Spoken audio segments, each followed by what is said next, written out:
Yeah, yeah. Oh, yeah.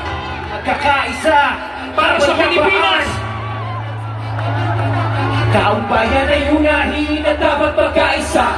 Ayusin ang mga problema ng ating bansa. Ang galit ay alisin at dapat magkasundo. Payama ang ating bansa, aseso at taong bayan ay unahin at dapat magkaisa. Hindi lang mag-aaway at ang pagkakagulo. Ang galit ay alisin at dapat magkasundo. Payama ang ating bansa, aseso at tayo.